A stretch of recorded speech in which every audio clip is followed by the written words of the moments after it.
Pints with Jack, Season 4, Episode 92.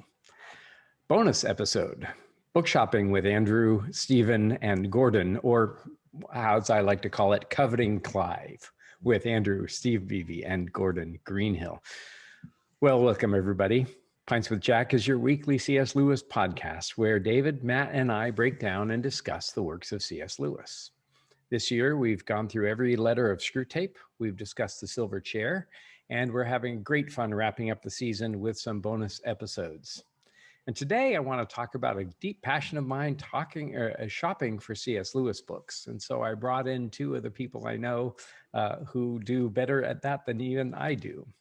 So if you listen to the entire episode, at the end, I'm going to explain what you have to do to win my services. I'm offering a free book concierge service where I'll help you track down a collectible C.S. Lewis book for a few of our listeners or supporters. So happy to be joined today on this episode by two of my good friends, Dr. Stephen Beebe and Gordon Greenhill. Dr. Beebe was Regents and University Distinguished Professor of Communication Studies at Texas State San Marcos. He served as chair of the Department of Communication Studies for 28 years and as Associate Dean of the College of Fine Arts and Communication for 25 years. Stephen has been visiting scholar at both Oxford and Cambridge University. He also discovered a C.S. Lewis manuscript, which was part of an opening chapter of a book that was to be co-authored with J.R.R. Tolkien called Language and Human Nature. And oh, we wish that that book had been completed. Stephen Beebe has visited our show, of course, before, and we loved having him on to talk about his new book, C.S. Lewis and the Craft of Communication, which I heartily recommend. And he also explained some of the communication secrets of our favorite devil, Screwtape. Our other guest, who goes by Gordon Greenhill, Dr. Jeremy Gordon Grinnell, who goes by Gordon Greenhill professionally, has been scouring libraries, used bookstores, and internet collection publication data on C.S. Lewis's books. While an exhaustive history of his editions is probably impossible, this catalog contains the most extensive collection online in hopes that fellow Lewis devotees will be able to review and expand its offerings from their own collections. It's kind of like how the OED gets compiled, sure. Isn't it? So, and Stephen and I think, if I can speak for you, friend, have found that an invaluable resource of different editions. Good. So, Stephen and Gordon, welcome to Pints with Jack. Pleasure to be here. Thanks for having us. Yeah. Excellent. Well, we're going to do our standard episode segments and then dig into today's subject. We're going to start with a quote of the week. And when it comes to Lewis and books, he said, I find when one has read a book that there's nothing so nice as discussing it with somebody else who's read it, even though it tends to produce rather fierce arguments. And so in light of that, I have two quotes of the week, one for each of our guests. So Steve, if you'd be willing to go ahead. I quite agree with what you say about buying books and love all the planning and scheming beforehand. And if they come by post, finding the neat little parcel waiting for you on the hall table and rushing upstairs to open it in the privacy of your own room. It is lovely in books in the way you can turn from one sort of beauty to another and never get tired. Oh, fantastic. I think that's a letter to Arthur during his Bookham days. Thank you. And Gordon? Arthur taught me to love the bodies of books. I had always respected them, but Arthur did not merely respect, he was enamored. And soon I too. The setup of the page, the feel and smell of the paper, the differing sounds that different papers make as you turn the leaves became sensuous delights. And that's from Surprised by Joy, with that famous passage of where Lewis claims of his boyhood home, I had as much chance of finding a book that was new to me as a man walking into a field of grass. Man walking into a field has of finding a new blade of grass. So here's to books. So, well, and I think that we should cheers to books. The drink of the week, again, I'm recording in the morning. I'm recording this the day after I recorded the Max McLean podcast, which will air a week from today on August 30. This episode is, of course, coming out on August 24th. So because it's early in the morning, I thought it was a little too early for vintage scotch. And so I have a Starbucks Cafe Verona. What about you guys? I have Starbucks Christmas Blend Oh, because when I go book hunting and I find something, it's like Christmas morning when I find a book. So I thought Christmas Blend, which I drink all year long, by the way, but today especially, I thought it was appropriate to enjoy Christmas Blend. oh, fantastic. And what about you, Gordon? I'm drinking a local blend called the Parkhouse Blend from a local roaster, which is kind of my go-to. And just to try to fit in a little bit, I did add a splash of Irish cream. Ah, Just to, it seemed appropriate, even though the sun is just rising. absolutely. Well, and Steve and I had a little adventure. Steve, let's see. I don't want to divulge anything. At Steve's advice, I once brought over to England some coffee from HEB in Texas, the San Antonio blend, because a friend of Walter Hooper's, Lewis's secretary of blessed memory, a dear friend of his loved that blend. And so I brought over and left some coffee, but never got to meet Priscilla Tolkien, who's a big fan of Texas coffee. So I thank Steve for that advice. Well, let's jump in. I gave some background information earlier, but would each of you mind sharing a little bit more about your background, particularly how you got into reading Lewis? And then we'll move on to a question about collecting. So I'd love to hear from both of you. Gordon, if you'd be willing to start. Sure. Well, as far as reading Lewis, I appropriated the Narniad at my mother's knee growing up. She read them to me, but that was really all I knew of Lewis until college, when I discovered the Space Trilogy, and then things went sort of downhill quickly from there. Although it did take 4 or 5 attempts, as is not uncommon, to make it through that hideous strength before I found the magic. Yeah, and now I think it's probably one of my favorites. But then I went on and eventually wrote my dissertation on Lewis and his understanding of the early Genesis material. Myth and Charlie Starr his dissertation was invaluable for me back then. Mm-hmm. And that was kind of how I fell into C.S. Lewis. But while I was doing that, I discovered that trying to discover what edition any other scholar was citing, as far as pagination, is an absolute nightmare, because there is no sort of authorized editions of Lewis for this academic community to sort of all have in common, other than maybe first editions, if you have them. And that's where the Disordered Image, the website, kind of got its birth. I began sort of cataloging and kind of making notes about the differences when someone would quote Screw Tape this edition, and I'd have to go figure out what page that was in the edition I had. That's where it began. And so I began discovering that different editions, there were ones that looked alike and ones that didn't. And I just began making records. And over the course of a decade, it somehow found its way to the interweb. And that's where it came from. Well, and we're glad that it did.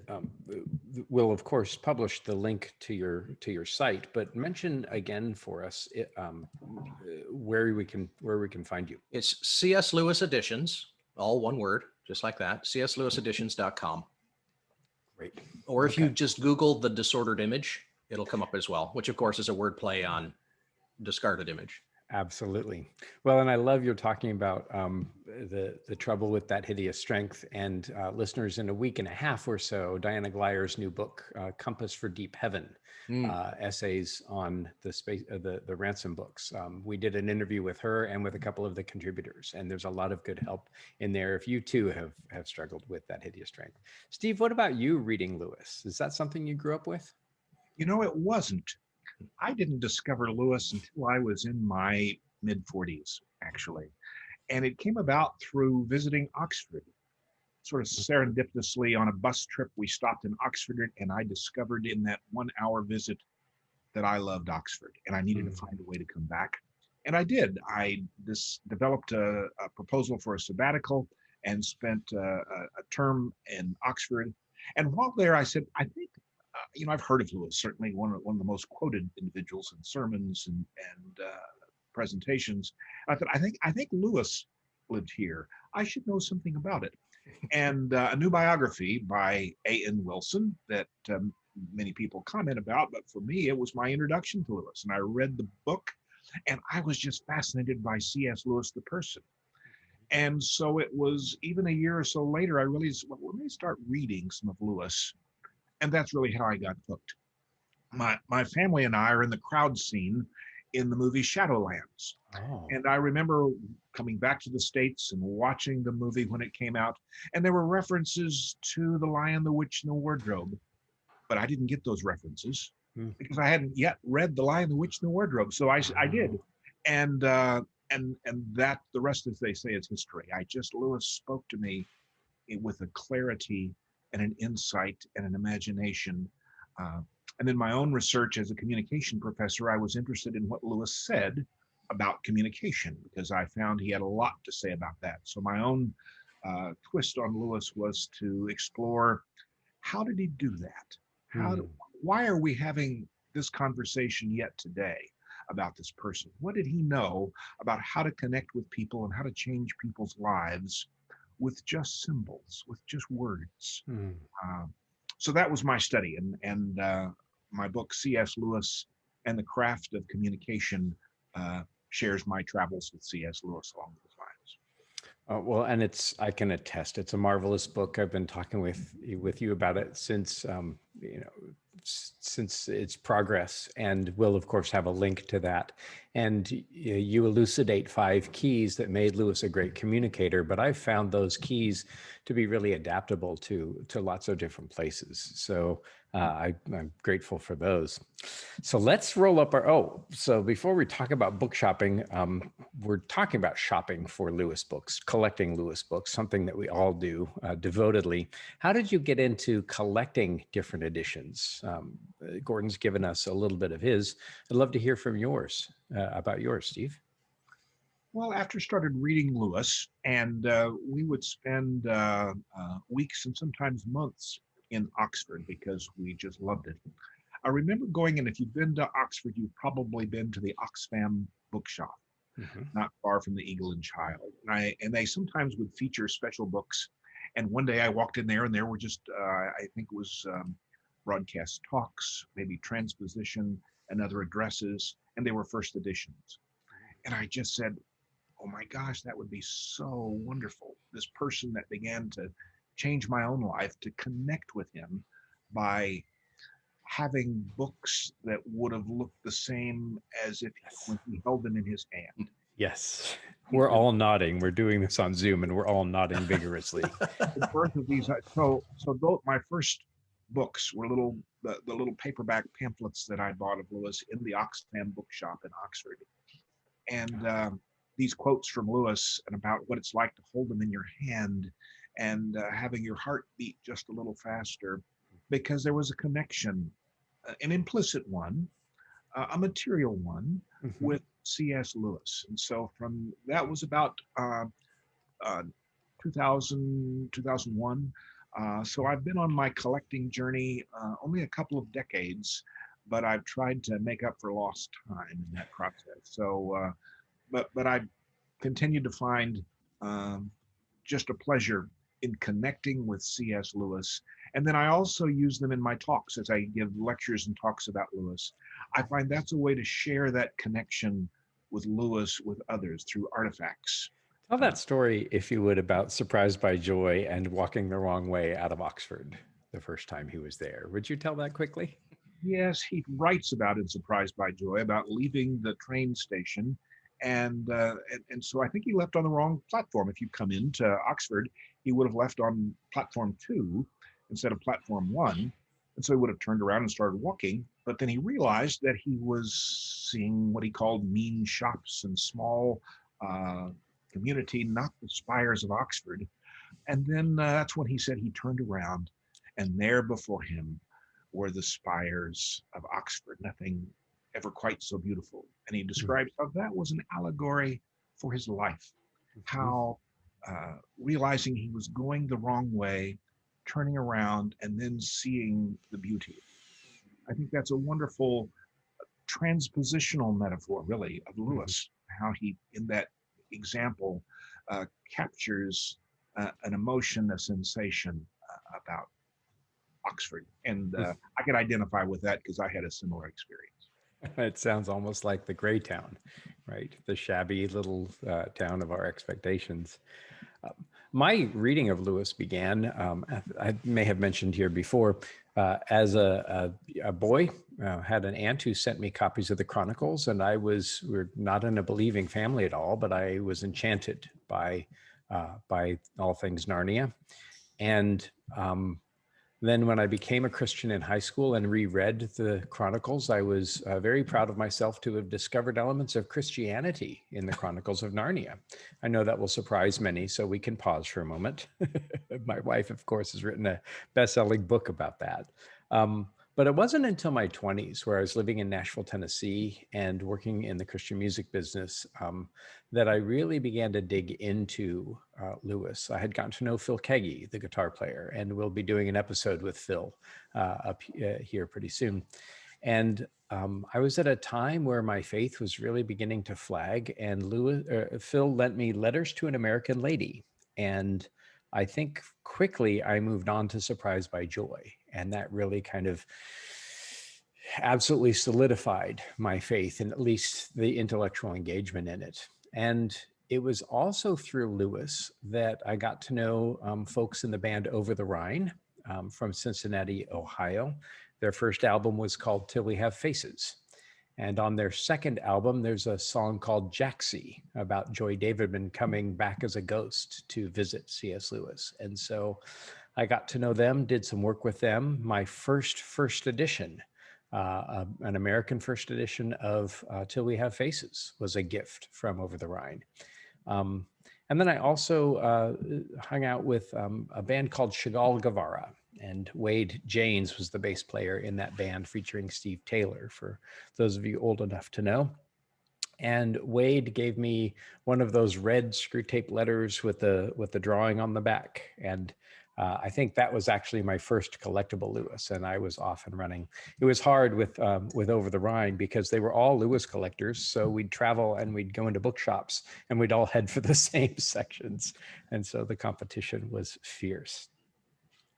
Well, talking about bookstores, I want to talk about resources. So we want this episode to be helpful for those who are thinking about, adding to their Lewis collection or intrigued with that. What are some of, and I have a few listed here, but what are some of the book or print resources that you have found really helpful in developing your collections? I had the great privilege to become a friend with Ed Brown as I was beginning my collection. And I really didn't know much about the value or worth of books, but I found a website that Webb had or that Ed had, and had the privilege of visiting with him in his home a couple of times, and found just his generosity. And even though Ed has passed away, he's left us a great legacy in his book, The Pursuit of C.S. Lewis, in which he describes his own journey. Much like this podcast, if he were here, he would join in and talk about his experiences. So that's one I highly recommend. And it too, like Gordon's website, it includes covers of first editions, but it provides some great insight and advice. So that's one I'd recommend. Absolutely. I'd certainly second that. And Gordon, I want to hear your thoughts about that. That I would get the paperback, the second printing of that book, and it has an insert with, as Steve mentioned, color pictures of all the covers. And it was also produced by Dan Hamilton, who's still alive. And actually just a couple of weeks ago, as we record, did a session for the Inkling Folk Fellowship run by Joe Martin Rickey on Facebook. And so he talked about Lewis collecting. So Gordon, what about you and print resources? Well, obviously Hooper's Companion was invaluable for me, building the website and then also collecting as well, simply because it provides so much of the early data. Now, of course, it's dated now. If you're looking for the early editions, first editions, American, British, that kind of thing, it's got all the information there. But of course, anything post, was it 92 or whenever that sunsets, if you're a collector of more recent editions, then it won't help you. But yeah, I found it wonderful for organizing the material, particularly the early stuff. Absolutely. Well, and then Jim Como what's the latest edition of Lewis at the Breakfast Table? Is that We Remember C.S. Lewis or, um, oh yes, I'm sorry. So Remembering C.S. Lewis, as you mentioned, Gordon, and we want to give folks, and we'll certainly have a list of links in the show notes, want to give folks kind of some directions. So In Pursuit of C.S. Lewis by Ed Brown, the C.S. Lewis Companion and Guide by Walter Hooper. You can usually find that on Amazon for not much and often on eBay. The Companion and Guide has an 80-page bibliography. And that bibliography was updated by James Como. Jim Como was the founder of the New York C.S. Lewis Society, and he has done a number of editions of Remembering C.S. Lewis. It started out as Lewis at the Breakfast Table. And in the most recent, which is available for $20 on Amazon, there's an updated list by Walter. But as you said, Gordon, it doesn't have some of the latest editions. Any other print things that help you all out? I'm actually looking at my site right now, and though I don't remember, I don't have any memories of using it. I actually listed Joe Christopher's and Joan Ostling's C.S. Lewis, the annotated checklist.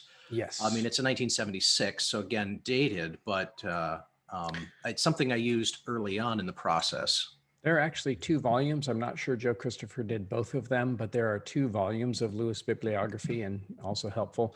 I found great help in the C.S. Lewis Reader's Encyclopedia. Yes. West and, I forget. We'll have it listed. And they give some publication details about every essay, every book, and oftentimes some pictures. So those have been helpful. Steve, you mentioned the Taylor collection briefly. Tell us a little bit more. I've never had a chance to visit that collection. The Ed gave his books to Taylor University, so it's the result of his collection, his first edition. And I've not been there either, but I know from my visits with Ed that I think he had I think he was a completist, as they say in the book trade, people who want to find every first edition that someone published, but some wonderful letters as well as ephemera from and about C.S. Lewis. But I know it's an excellent collection. There's also, I think it's the Lanier collection in Houston. Yes. That has a collection of Lewis that's worth noting. And then it was Walter Hooper who donated some of his letters to and from Lewis. Is that North Carolina? Yes, he not only letters, but also a lot of Lewis's scholarly books are at UNC Chapel Hill. And you can search that catalog. They note which are annotated, and I had plans to visit there until the pandemic broke out. And so UNC has a collection, and then the Western manuscripts at the Bodleian, Steve? Yes, the Bodleian Library, if you can journey to Oxford, is just a wonderful treasure trove. One of my favorite things to do in the world is to sit in the reading room and just surround myself with Lewis manuscripts to look at his writing. There are letters, there are manuscripts, there are fair copies of manuscripts. So in terms of manuscripts, it's probably, I know that the Wade Center that we haven't yet talked about, but I'm sure we will, they have an exchange agreement. In fact, I remember one time Walter handed me a packet. He knew I was leaving Oxford to head to Chicago. And he said, Steve, would you take this copy? It was some notes of Lewis's lectures. He said, would you deliver this photocopy to the Wade Center? So I had a chance to do that from Walter to the Wade Center. So I know they have that agreement, but the Bodleian Library reading room and the librarians are so helpful there. It's just one of my favorite places to be in the world. Fantastic. Gordon, have you been to the Wade Center? Actually, yes. The Wade was, and Laura Schmidt specifically, the chief archivist there. Hear, hear. Yes, right. To Laura, everyone. Absolutely, yeah. Cheers. She, that was really the genesis of the website, because I needed to build a skeleton for it, and I didn't even know what I didn't know about the editions. And they had a sufficient sampling that I could go in and compare. And they actually gave me they actually let me sit in the basement in the Holy of Holies with my scanner, my little page scanner, scanning copyright pages so I could actually reproduce all the material on the website when I got home. And so, yeah, I was there probably 15, 20 times for just working through building the skeletal structure for the website for the Wade. So I have not been able to get to Taylor either. It was on my schedule to do when COVID hit. And I imagine they're going to be able to fill some holes for me as well on the website. Certainly. I got a photocopy from there of Joy Davidman's copy of Mere Christianity. Oh, wow. Which shakes up some things in the timeline of their meeting. And that's about all I will say. I haven't been to Taylor either. I have great hopes to be invited by them to come and speak at some point. They do the C.S. Lewis and Friends Symposium every 2 years, I believe. And so I hope to get an invite from them, and would love to go. And yes, I second the Wade Center. There's such a treasure trove, not only of Lewis, but also Tolkien, George MacDonald, Charles Williams, Owen Barfield, Dorothy Sayers, and G.K. Chesterton. But they have 2,500 volumes of Lewis's own library there at the Wade. And yes, foreign translations, just about everything you can imagine. So often when I find something that I think is rare, I'll shoot a note to the marvelous archivist, Laura Schmidt, and say, hey, do you have this? And often as not, they certainly do. And I also, as we speak, today's late July, just got some emails this week from Charlie Starr, who is at the Wade this week, and they are back open and receiving scholars on a limited basis. So the Wade is open, and you can find out more by contacting them. I was reading this past week that Clyde Kilby, who founded the Wade Center, started it with 15 letters of his own and a few books that he had. So to those C.S. Lewis collectors listening to this, you never know when your collection may become important and may develop into something that others want to read and touch and see. But it started quite modestly and has now become the premier research center in the world for C.S. Lewis and others. Absolutely. Well, and this, a lot of times when I talk about Lewis at conferences, people apologize for not knowing as much Lewis. And I say we are all amateurs in that marvelous French sense of the word, that we love this person and what he has done for us. And so these kind of acts of material devotion are acts of love for somebody who has influenced our lives. And I think that's and so collecting is a way of expressing that, and sometimes can actually help the community. I was given by a former student of Lewis's a copy of a book from Lewis's own library. By an early English Text Society book of the works of the poet Hakluyt, who is a friend of Chaucer's. And Lewis's former student, a few years before he passed, sent me this book, and it was signed by Lewis with all kinds of notes and an annotated, an index in the back. And I have left that at the Wade Center because I want scholars to have access to that. So yeah, I think starting small, and letters turn up often. So people discover a letter by Lewis tucked into some old books. So speaking of how to get a hold of books, let's talk about some general tips about how to collect books. And one of the things that I really like to say is that if you're looking for C.S. Lewis books, they are going to take you all around a bookstore. So they're going to take you, and help me out here. What sections would you go to in a bookstore in order to find C.S. Lewis books? Well, and there's a difficulty because he wrote in so many genres that you can't just go to the Lewis section, like you can for some authors go to the one section they are, but you're going to find him in juvenile literature. Mm-hmm. Or even young adult literature. You will perhaps find him in fantasy sci-fi. Mm-hmm. You'll find him in letters. You will find him in apologetics and philosophy. Obviously, you will find him in religion. Sure. So you really almost need a guided tour of every bookstore to make sure you're not missing anything. Where else, Steve? Yeah, you're right.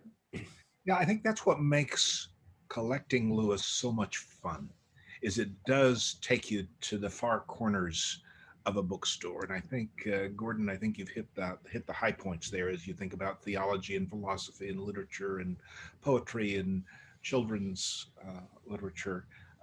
But that adds to the excitement of the hunt when you walk into a bookstore and your heart beats just a little faster as you wonder, is there something here? And then you begin to scan the shelves to see what might be there. Many shelves in many different places. I think that that's absolutely true. Fiction, I don't think we mentioned. Classics, literary criticism. Did we mention biography? So it just, and once you go into a bookstore looking for Lewis, it kind of tells you what kind of shape that bookstore is. I think a number of years ago, I'm not sure if they have been updated, but there used to be these guides they were called the Book Lovers Guides. And they were split up, I think, in 7 different regions of the United States. The Book Lovers Guide to, the Pacific Northwest. And they would list every bookstore in every town and tell you whether or not they were worth going to. Now, this was back in the 90s, early 2000s, and I'm not sure if they're still going, but those were certainly helpful. So what else has helped you? Oh, what are some of your favorite bookstores where you have found some great things? I love Blackwell's Rare Books in Oxford. And there are several bookstores in Cambridge that I've had some wonderful experiences. But and 20 years ago, there were a number of rare and used bookstores in Oxford. And that's really where I got my start, was just simply going to bookstores in Oxford looking for Lewis British first editions. And that's what I've continued to focus on. I have some American firsts. But it's British firsts that I found in Oxford bookstores. Blackwell's is one that's still there today. That is a good source to continue to peruse. Yeah, Blackwell's has got some marvelous things. I love it though. Oftentimes you'll find Lewis and Tolkien books under the section local interest there in Oxford. So what about in the States? Are there any bookstores that you have found and loved? One of my favorites is Powell's in Portland, which is a city block, and they have a strong online presence. I don't know if any of you all have been to Moe's bookstore in Berkeley, but it's also, I think, 4 levels, and they're still open. And then on our way home from Florida, we were planning on stopping by the Book Mine in Jacksonville, Florida, which is another huge rambling bookshop with hundreds and thousands of books. So other favorites, other places that you've had some success? Well, my favorite, it's actually on the other end of the spectrum. My favorite is almost the small, unheard of little mom and pop store stuck in the back corner of a shopping mall or something to that effect, because they are, and this is, I don't know how this will come off when I say it out loud, but they often don't know the value of what they have. Because they're just opening boxes of things that are just there. And I've often found some really nice little treats, usually nothing, extremely extravagant, but you can find some really unexpected things, for a few dollars, because for them, they're just unloading paperbacks left and right, and they don't really care what the value is or who the author is. So for me, no bookstore when you're collecting is too small. No, I think that's true. And that's part of why I have on my list here too, thrift stores. Sometimes you can grab something that's nice. I've found a number of nice things collecting Lewis and also Chaim Potok and other authors at Half Price Books. And sometimes they have in their collectible sections, they'll have nice things, but sometimes just out on the shelves. When you talk about little mom and pop bookshops, I keep hoping to find Clive Hamilton in a little bookshop for $2.50. That's right. Yes. Of course, Lewis's pseudonym for some of his early work. And yeah, when they don't know what they have, that's a great thing. What about online? What are some of the resources that you have found there? I use ABE Books is a good source. Plus, if there's something I want, I just put the book into the search engine and say first edition and see what comes up. Uh, Sometimes what you find are books that are no longer there, that particular sort of catch-all. You find books that have been for sale rather than are for sale. And while I enjoy that, and while I enjoy having that, there's nothing quite like the non-virtual experience of finding the book yourself. The Yes. internet does make it easy to acquire what we want, but I still love the hunt and love the thrill of stumbling across the book and touching it and smelling it and putting it in my hand. But I do use online searches as well. And my experience, and it's a caution, I suppose, with many online sellers, particularly ABE, which I use a lot as well, is that a lot of times larger bookstores are just dumping their entire stock, into those search engines, and they're not really careful about the details. So if you're looking for a first edition or something that's very specific, you may find it as such. But if you're looking, as I do, often for like a little slushy paperback version, there's really no guarantee that what they're representing in the cover photo or anything like that is actually the thing you're going to get. I can't tell you how many copies of Till We Have Faces paperbacks that I have picked up, hoping to put my hands on the black and white Mariner cover, only to have it be the colored hardcover. And I'll contact them and say, you said the Mariner, it's just a default. We filled in the gaps and dumped it all in there, and it's just an algorithm. And so when you're shopping online, if you're going to dump money into it, a lot of money, you want to be extremely careful about that you're actually getting what you're looking for. If it's a $3 paperback that you're filling out a hole in your collection, maybe it's not a big deal. But the difference of actually holding it in your hand and knowing what you're getting in a bookstore versus shopping online can be a bit perilous. There's a caveat emptor involved. Absolutely. Well, and that's where the craft of communication helps, because I found that emailing and asking for specific pictures is helpful. A lot of the online places on eBay and elsewhere, World of Books, things like that, thrift books, they don't have the capacity to show you exactly what there is. Famously, I've been trying to track down, I think I have every single published edition of Till We Have Faces, but there's one where the image is of a statue, a white statue looking away at a vine-covered wall with brick on it. And I've seen that edition listed dozens and dozens of times, but I don't think that it exists. And in talking to a bookseller friend who used to work for HarperCollins, he said that was a projected cover, but perhaps not ever published. So I haven't been able to find that. You talk about, Steve, putting your hands on it. I had this marvelous experience at Captain's Corner in Asheville, North Carolina, which is no longer there. And I was on the road with Phil Keggy. We had done a festival in Asheville. David Wilcox played that weekend. And we were circling to find a parking spot for lunch. And I saw a bookshop and I said, hey, can I jump out real quick? And I dashed in and came away with 3 hardback first edition, I think some first printings of the Cosmic Trilogy, an American first edition of The Last Battle for $50 in a dust jacket. And there was another first of Last Battle, which I later put Jerry Root onto. And he bought it, and then I probably gave it away. But the one I left behind was a $75 first edition of Essays Presented to Charles Williams, which now is worth, I don't know, 5 or 6 times that. So we'll talk a little bit more about the ones that got away. Also online, Stan Shelley, Shelley and Sons, has a wonderful collection. And you can find him online. You can find him on eBay. You can sign up for his newsletter.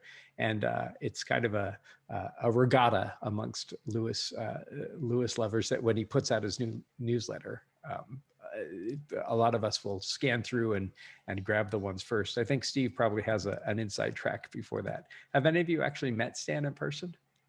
I have, yes. He's just a delightful friend, and we've had some good conversations. I met him at a conference, and he's the kind of person that when you meet him, you say you have one of those you two kind of experiences that Lewis talks about, and so there is that bond. But I found him just a delightful, good friend, and would highly recommend his website. And if you ever have the chance and you're in Asheville, North Carolina, to stop into his bookstore, it's kind of a treasure trove. I had the opportunity last year to do that and kind of catalog the stuff he had there. And it's like wandering through boy, I don't know how, it feels like a kind of a church attic, filled with boxes and boxes and boxes. And he collects more than Lewis. So there's all kinds of interesting things around there. But I mean, the stuff he's got there with Lewis, even the stuff that doesn't appear in the catalog, is actually pretty amazing as well. Fantastic. I know that as we're recording, they just had the Inklings weekend at Montreat College, the fantastic Don W. King and Hal Poe. And I know that Stan was there, and I lamented not being able to get there. There's also Roseley Books. Do you know Roseley Books in England, Steve? I do. I've had a chance to visit the shop in the northern part of the Lake District, and had a delightful day visiting. And yes, it's a very, again, and I think these ones that we're mentioning, with them you don't have to worry about what you're getting.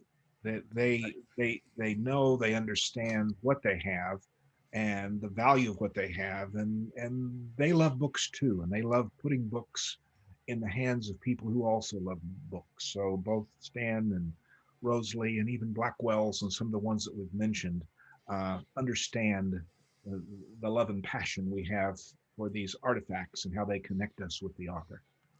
One of my great treats from Ian at Roseley Books. I was staying for a few days in 2017 at the Kilns after a conference, and bought Transposition's first edition from Ian for £7, marvelously affordable, and had him mail it to me at the Kilns. And so I have never opened the envelope. So I have a Lewis first edition addressed to me at the Kilns from Ian, thanks to him. I also, this is not a plug for my site, but this is kind of where this has come from. And we've listed my site here on Pints with Jack before.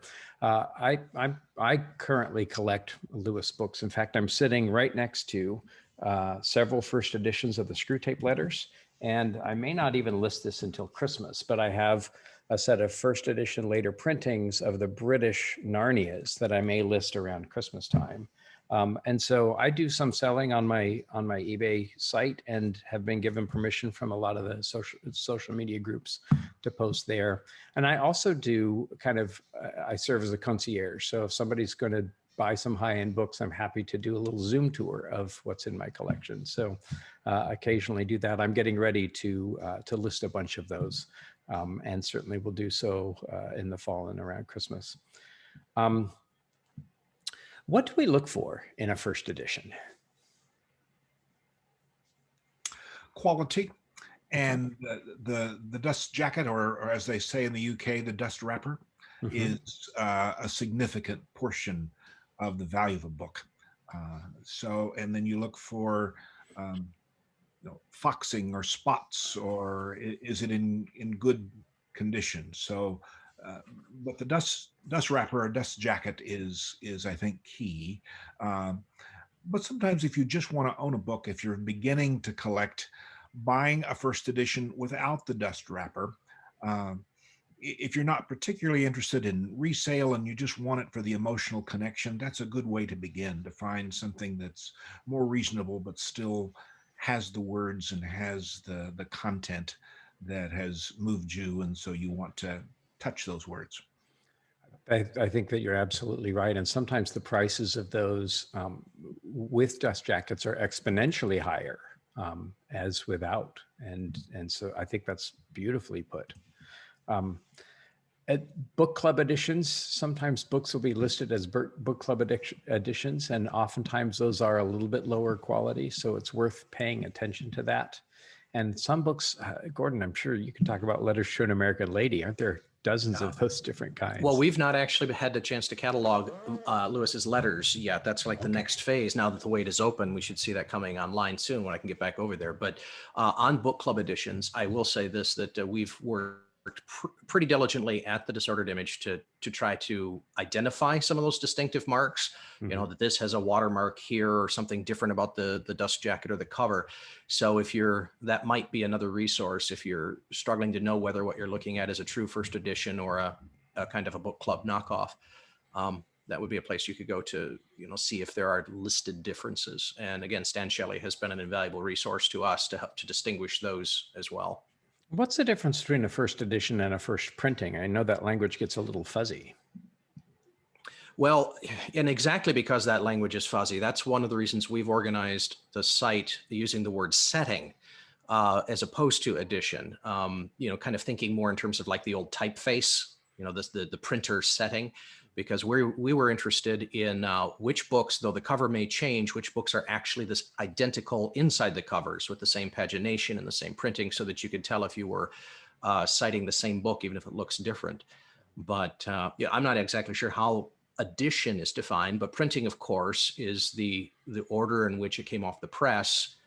They print in batches, obviously. So they'll print 3,000 copies, and that's the first printing. And then they will print, when that runs low, they do another printing of the same thing. And usually on the data page, the publication data page, it will be listed, or often in the older books, that this was the 7th printing or the 9th printing. And of course, the value may still be collectible, but the real high value is if it says first printing or is one of those first batch that came off. That's where the real money is. Yeah, Steve, do you have some insight too about that? That's where I think some of the books that we talked about earlier to help with your research, knowing when was this book first published, that will be helpful to you if you're interested in a true first edition, first printing, and that's what I'm most interested in, especially the UK edition is what I find exciting, because that's what Lewis would have seen. That's what he would have. So that's again, my interest is a way of connecting with him through books that he would have seen. Boy, me too. And just as a shorthand to our listeners, as Gordon said, the first edition is how the book looked the first time it came out. And then they go through several printings. So I have right here, I'm showing up to the Zoom camera, a first edition, American first edition of the Screw Tape Letters. And then you can see on I'm showing the camera, you can see on the title page, it says reprinted in March of 1943. So that's the second printing of how the first edition looked. And so for those kind of wanting to get into it with a limited budget, just to get even a 10th or a 12th printing of the first edition is good enough to kind of see and smell and feel what that book might have looked like. So yeah, caulking is another issue that you have with books. Sometimes they're a little bit tilted. And so that's also a thing to look for. Lewis, I think, played a game with us sometimes. Doesn't he publish under some pseudonyms? Is that worth rummaging around Bookstores for? Certainly. We mentioned the Clive Hamilton, the Spirits in Bondage, and Dimer, which are among the most coveted, in part because of that, also because especially Spirits in Bondage didn't sell very well, and the publisher had some of the remainders destroyed, so there are not many copies available. But also, if you go into a bookstore and you're looking for Lewis and you see a thin little book of poetry that some find helpful and others find not very helpful, but you might pick it up and see Clive Hamilton and let it sit there on the shelf. But you shouldn't do that. So that's also something to look for. I did a Zoom tour with Gordon 6 months ago, where I showed him some things from my collection that he hadn't seen yet, and then took some pictures for him. One of my favorite kind of sets is all of the different first editions of A Grief Observed, because Lewis published it in the UK and the US under N.W. Clerk, which means not Wilk. Clerk, N.W. means not Wilk, means I know not whom. And Lewis would often publish poems and other things under that pseudonym. And a clerk is a scholar. If you remember your Chaucer, there was a clerk of Oxenford. And so I think at the urging of T.S. Eliot, Lewis allowed them to change the name to his name so more people could be benefited by that book. But there's a British and American first of A Grief Observed under N.W. Clerk. Then there are British and American firsts under C.S. Lewis. But in the American, you can find, if you look carefully, a first edition, American first, that says C.S. Lewis on the dust jacket, but on the cloth, it still says Clerk. So they had printed up more books than they had dust jackets. And so there are 5 different kind of first editions of that book, which is great fun. Speaking of that, what's your favorite find? What's the book that you are ridiculously proud of, or just something that you just thrilled you to get? Gordon, what's one of your favorites? Well, I see. I'm a different kind of collector than you two, insofar as I'm interested in sort of. I like the low end slushy reprints that are very they're interesting and intriguing. And I love that word slushy. That's yeah, fantastic. it's what it feels like, and they have almost no resale value whatsoever, but they're very interesting. I'm holding up to the camera now this evergreen edition of the Narniad, which has this lovely Renaissance-y sort of cover to it, very not Narnian art. And on the inside, it's a very pedestrian, nothing interesting about it, but it's just such an interesting collection. And the ABC Clio Windrush produced a large print volume set of the Narnia that are actually really quite hard to find. I've only got 4 of them, but they're wonderful for reading to kids because of the print, the large, print. And whenever I find these, I love to pick them up. So I'm always most fascinated, and it still happens, that I'll find a paperback, a little thin paperback version of the Screwtape Letters that I didn't know existed before. In fact, I think you put me onto one in that Zoom tour that I have subsequently picked up my own copy of. Those are my favorite finds. Ones, and collectors usually aren't interested in those, so you find them very, very cheaply. But they get, I don't know, they just bring me joy to see like the diversity of how many editions the Screwtape Letters went through, how many different kinds of covers. I think it's up to 42 I've identified now. Wow. 42 editions of Screwtape but actually Letters. only 12 or 15 settings, right? So they just continue to repurpose the covers, even though the book itself is the same on the inside. So it's a lovely, I love that kind of minutia about it. It's a bit neurotic. Well, it's a neurosis we all share. And I love what you said about the slushy ones. The little green edition of, dark green edition of Letters to an American Lady was the book that Phil lent me. And I recently picked that up for $2.99 or something, but it has an emotional connection. Or the old Avon covers of the Ransom trilogy that are just garish, but they're delightful to hold in your hand. Yeah. What about you, Steve? What's a favorite find? I think probably one that I enjoyed acquiring the most was I'd heard about an auction in London while my family and I were staying in London, and alleged to have a copy of Spirits in Bondage. And I'd never even seen a copy, a first edition copy of Spirits in Bondage. And what was particularly exciting to me about this particular copy, it was signed by C.S. Lewis. Wow. It says with thanks from the author, as if to let the person know it's not Clive Hamilton, but it's me, C.S. Lewis, who wrote this. Oh boy. And I'd never been to a book auction before, so it was just exciting to spend an afternoon in London. And there was just this one Lewis book. There were lots of posters and some other odd things in the sale, but we waited, and finally the book came up, and again, talking about heart beating and excitement. And there were a couple of bidders in the room, a couple of those online, but I was able to acquire it at I think a reasonable price. But that's probably just the active involvement of interacting with the book, and it's some of the most valuable books that I have.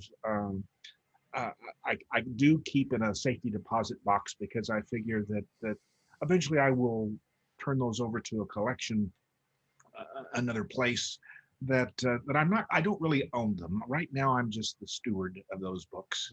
And so I'm hoping to turn my entire collection someplace. I have it, as long as I'm still using them and in my talks and presentations, I'm still enjoying them very, very much. But that particular book, a signed copy of Spirits in Bondage is a favorite, especially given the situation in which I acquired it. That was great. Oh, absolutely. Well, I'm not sure. A favorite find. And as I think about it, some of my very favorite books are ones that have been given to me. I came and spoke for you at Texas State once, and I can remember the day precisely. And afterwards, you presented me with my British first edition of Till We Have Faces. And that was an incredible treat. Phil Keggy, with whom I traveled, every time I go visit him, I bring him a first edition Lewis of this or that to thank him for his legacy in my life. And he, at one point, pulled a book off his shelf that I had coveted for many years and signed it to me. And it's a British first of The Great Divorce, but it was also signed by Lewis, my only signed copy. And that was a treasure. I think recently, my favorite find,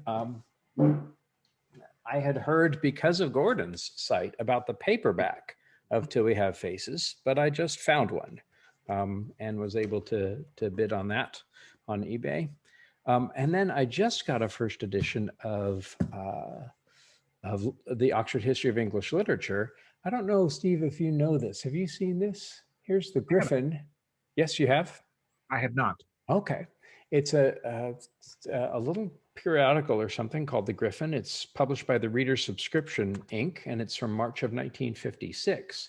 And there's an article called Stimulating Scholarship, and it's a several-page review by W.H. Auden of the Oxford History of English Literature. We know that Auden was a friend of Lewis's and a student of Tolkien's. And then there's even at the back of a little advert, a little quote by Auden. So I may have to scan that in or and send it to you. So sometimes flipping through pages, you can find some things. What about one that got away? I already mentioned my letters to the essays presented to Charles Williams for $75 that has escaped me. What about one that got away? Well, like as I said, being a lower end collector, my sorrows are probably not as great as those kind of working in the high end of the spectrum. But I do recall it was actually really before I was collecting Lewis, and I was at a library that was just getting rid of a bunch of books, and there was a hard copy of this book I didn't hardly recognize it called Rehabilitations. That was really it was a hardback, yeah. And I was like, oh, that's interesting, and a buck, and I put it back and walked out of the library because this was before I didn't even know what it was, and yeah. Oh well. Wow. How about you, Steve? One that got away?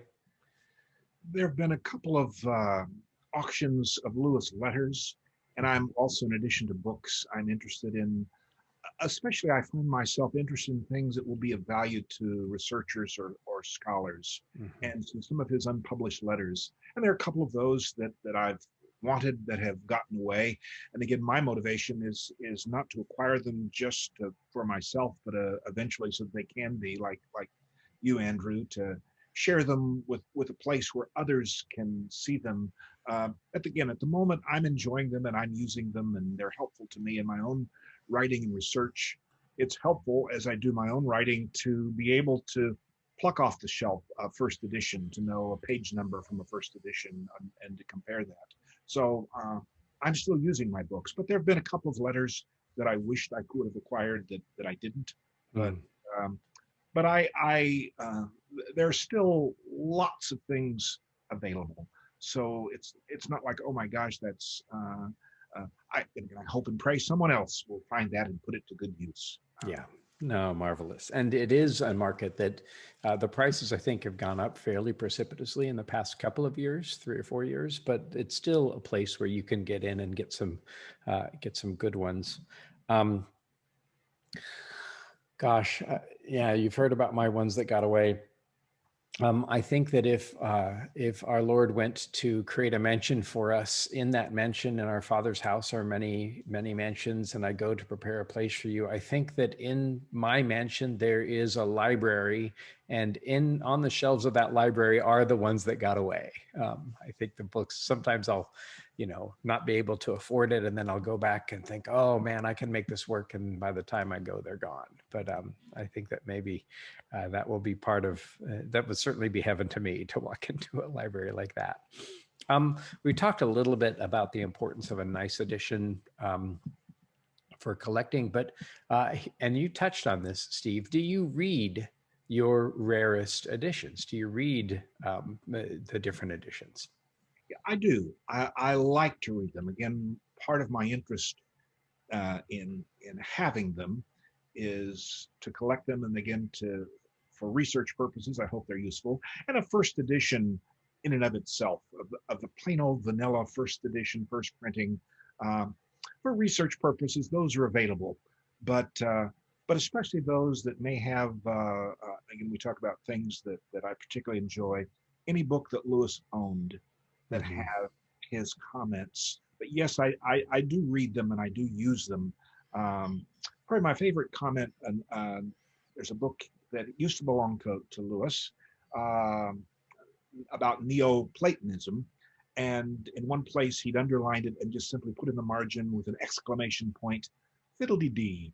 And I just find that sort of captures his humor and whimsy and observation. And of course, when he wrote that, he didn't think that some Texas college professor would read what he wrote in the margins of the books. If you can imagine thinking someone might read what you write in the margins of your books, I'm sure Lewis thought that no one would ever read that little note. But it was something he wrote to himself, and again, it's part of the joy of connecting with the author through the book. Absolutely. What about you, Gordon?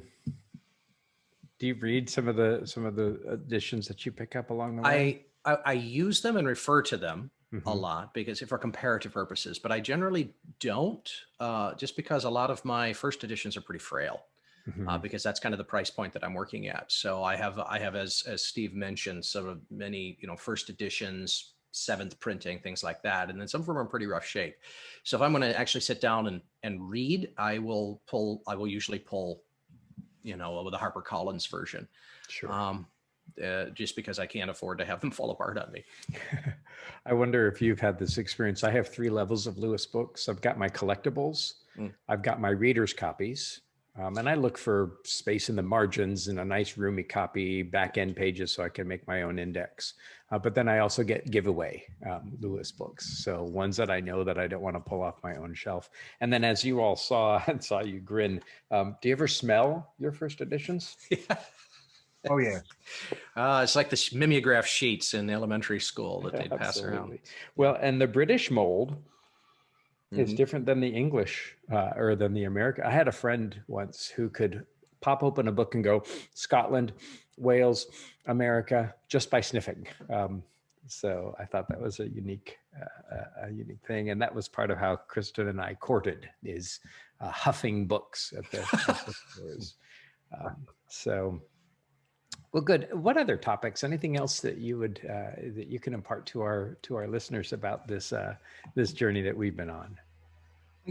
I just encourage those to find a connection with their author through books. I once asked a bookseller, why do people collect books? What is it about? Do you find something in common with those who collect books?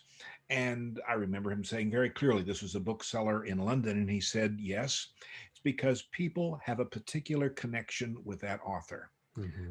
There's something about that author, and so this is a nonverbal expression of our affection for this author. We want to have, in some ways, I think about, these are souvenirs of ideas. Just as we collect souvenirs from countries we visit to remind us, this is a first edition is a souvenir of these ideas that we want to get close to this. We draw toward things we like in communication, a basic principle. So we draw toward Lewis books because we love them.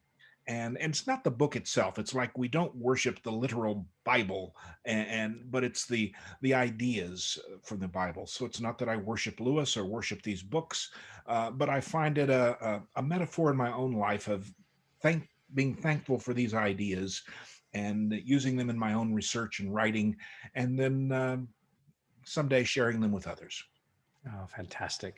What about you, Gordon? And then I have one final question before we Or go. I guess my parting shot is a more prosaic plea, a request, is I invite Lewis collectors and readers to go to their shelves and sit down with those books and pull them off. It doesn't matter what, how new or how beat up the edition is, and and then sit down at the Disordered Image, the website, and compare and help us plug holes.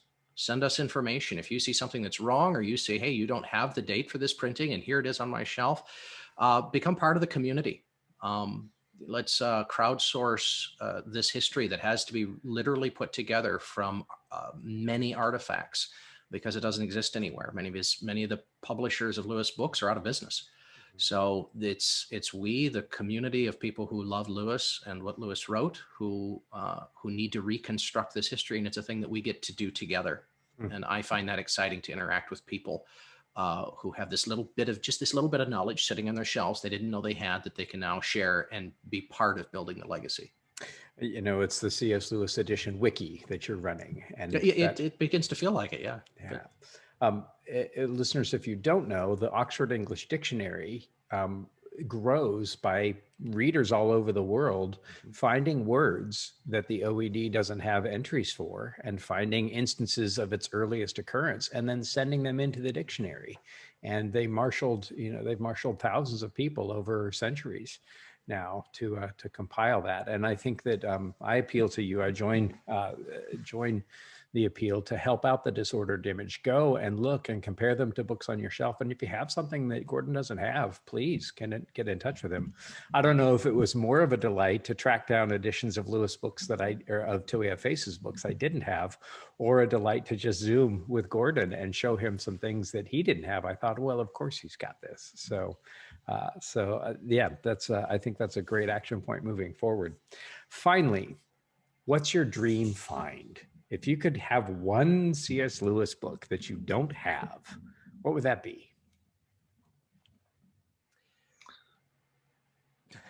Well, I'll go first. I'm an audiobook narrator in my day job, and had an opportunity to produce an independent version of Spirits in Bondage, because no American Audible had not listed an American edition, and I kind of found my way into producing one. So I have a special love for Spirits in Bondage, having been able to voice, as poetry is supposed to be, sort of read out loud. I had a chance to do that.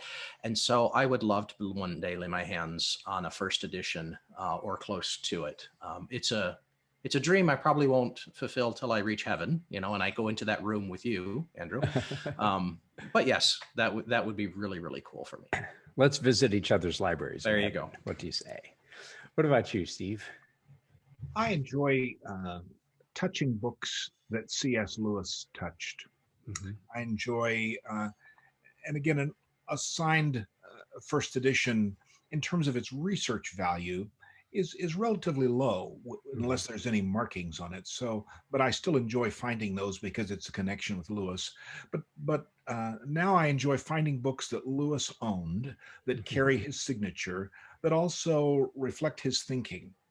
The Roman canon of invention, of where do ideas come from? And so to get a peek into seeing Lewis read something, and again, marginal notes or notes that he wrote at the end of the book, those are things that are of continual interest to me, probably more interest than just just a first edition, but books that Lewis interacted with, where I can learn something about C.S. Lewis. That's my interest. Oh, that's fantastic. And I know that there's a Magdalen English professor, Professor Simon Horrobin, who has been at the Oxford C.S. Lewis Society. You can find his talk just this last term. And I believe he'll be with us at Oxbridge next year. And I got to spend a few hours with him at Magdalen College. And he's interested in Lewis's annotations to literary works and doing scholarly research on that. I think for me, well, listeners, you could band together. There's a signed first edition of Till We Have Faces at Stan Shelley's shop for $6,000, and I have not been able to offer him enough in trade. But if anybody's feeling particularly grateful for the wonderful benefits of this show, please feel free. I think that because that book is so important to me, or a first edition signed of Lion, the Witch, and the Wardrobe, which in some ways started it all. And I think I'm bidding on a first edition sometime in the next couple of days, and see if I get it. So those are dream finds. So, well, thank you so much. What a delightful hour to spend talking about my very favorite thing. Thanks for coming on the show. And where can listeners go to find out more about you? And of course, we'll put in links that we've already mentioned, but tell us one more time.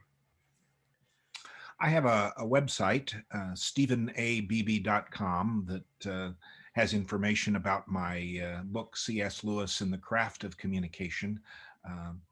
And they can always, I'm happy to get an email from those who have questions at sbb@txstate.edu. And you've recently retired, is that correct? I have.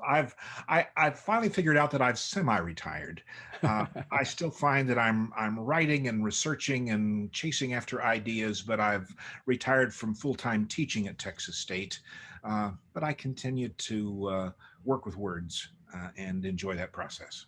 Fantastic. And Gordon, remind us your website again. The disordered image at cslewiseditions.com would be the. Yep. Great, and we'll have those links up. I just want to remind our readers that it's not just about the physical bodies of the books, but it's Lewis being a door and a doorway. And I think in some ways his books are a doorway into such marvelous ideas. And I'm reminded of the last page of Voyage of the Dawn Treader, or I'm sorry, The Last Battle, where they had just cracked open the first page of chapter 1 of The Great Adventure. And I think that books in some ways serve us. They've often been used in Christian circles as a metaphor for our own life. And I would encourage us, as we delight in the bodies and contents of books, to remember that we too are books being written by God. And what will that narrative say about us? And how will we capture his light and the intrigue of others? How will we, through our lives, allow God to write in such a way that we let our light so shine before people that they see our good works and glorify God. So that's certainly our prayer. Well, in closing, I want to thank again my guests for coming on to the show. Thanks to all of you for listening, and especially to our Patreon supporters who make so much of this possible. And that's particular thanks to our top tier supporters, including Shane and John, Kevin, Brian, Kay, Monique, Paul, Kimberly, Gillis, Gary, Jake, Stephen and Matt, Jeff, Kelly, Chris, John, James, Kate, and Rowdy. We raise a glass and say cheers to you. You can always find more about us about this podcast at pintswithjack.com. You can easily find us on social media, audible.com, just about everywhere you can go. You can find all of our past episodes. You can send us messages if you have anything you'd like to save. You can pick up a laser etched Pints with Jack glasses. We're always looking for new Patreon supporters and want to welcome you into our Slack channel. We call that Pints with Slack. So a great community. So listeners, thank you. And please join us next time. Sorry, I'm gonna pitch it to them a little bit better there, Taylor. So we're at the, Gordon, if you'll say when we'll be going further up, and Steve, if you'll say and further in. So, sorry, I didn't give you a warning. So Taylor, here we go in 3, 2. Listeners, please join us next time when we'll be going further up and further in. Cheers. Cheers. Cheers.